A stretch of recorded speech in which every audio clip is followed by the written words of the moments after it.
So yesterday, I could only manage one post on my page because I'm on location filming. Just got on set now.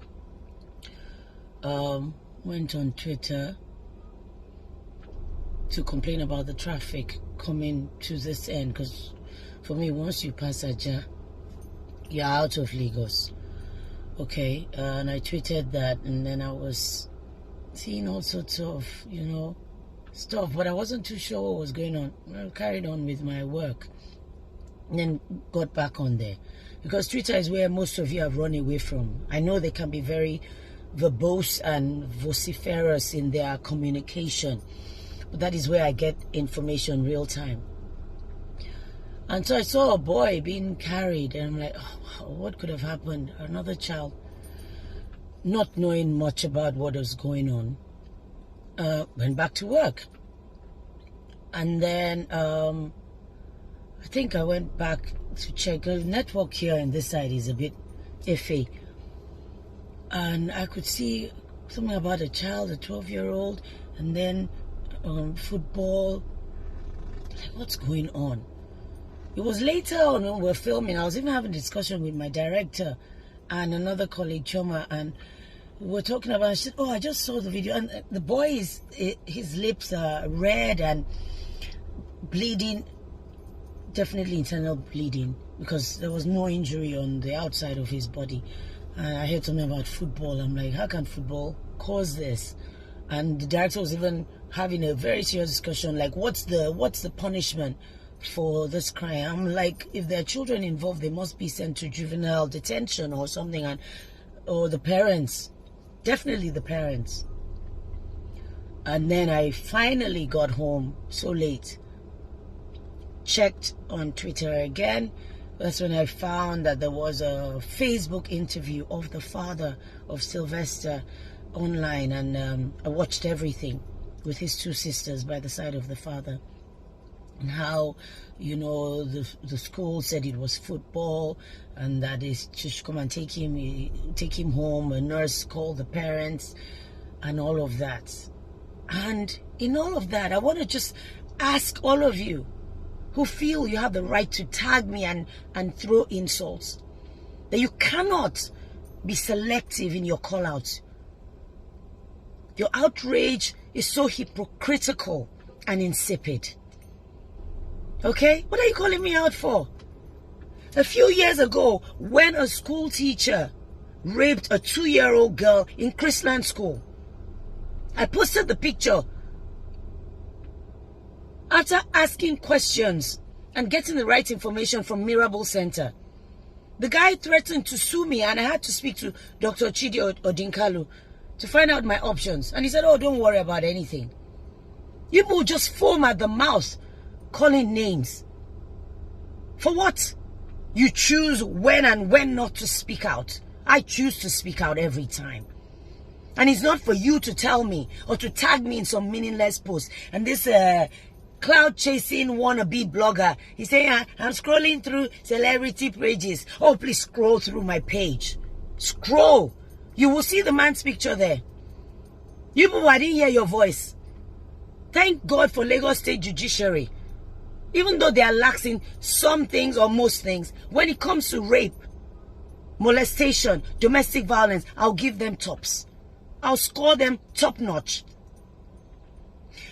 A girl in Abuja, 14-year-old, raped and killed with a used condom found in her. Where's your outrage? Deeper Life School in Uyo, where a boy that was sent to boarding school came back ill, looking like a broomstick. His mother was up and down, shouting everywhere. Where was your outrage? You have the guts to tag me. So I'm disappointed in you. Are disappointed in yourself.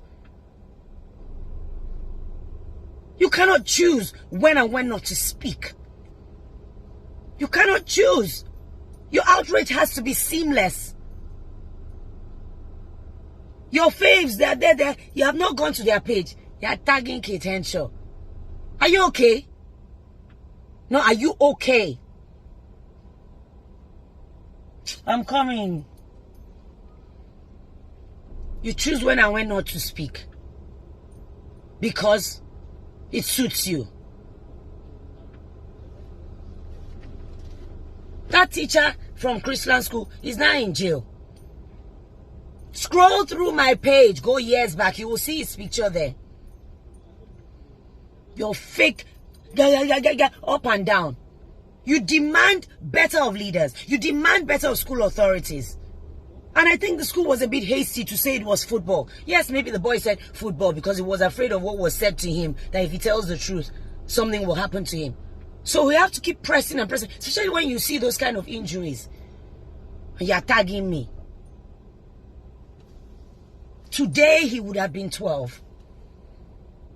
If we have structures in place, systems at work, laws that bite, we won't have to be shouting at every single thing. It was adults before, now it's children that are at stake. Parents, I don't know how you are bringing up your children.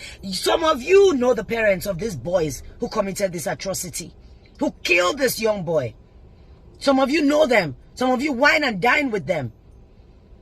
The rumor now is that, oh, one is out of the country. Somehow they've escaped. The school knows the parents. And the parents of other children in that school, what are people doing? Then I found out that the school has disabled comments. What are you disabling comments for? Something has happened. People are concerned. You are disabling comments on your page. When it's time to elect leaders who have gumption, who have guts, policy makers, because all these things dovetail into, it just, everything follows. Everything follows. Comes like a pack of cards that has fallen when you don't elect the right people to do the right thing. Laws, policy makers, because all this thing is from there. And you're tagging me. There must be justice for every child who has died in whatever situation. They've been sent to school and they come back dead. Millions of money spent on tuition. I went to boarding school. I don't think there was killing then. Yes, there was bullying, but I didn't see it that much. You cut grass, V-shape, which is endless. You can cut till tomorrow. You wash toilets. Wash seniors' underwear. Not bullying, beating, kicking, drinking. I mean, come on. Only an autopsy will reveal the truth of what happened to that boy. Only consistent call-outs, consistent election of the right people in the right places, that will take care of all of us, not just some of us.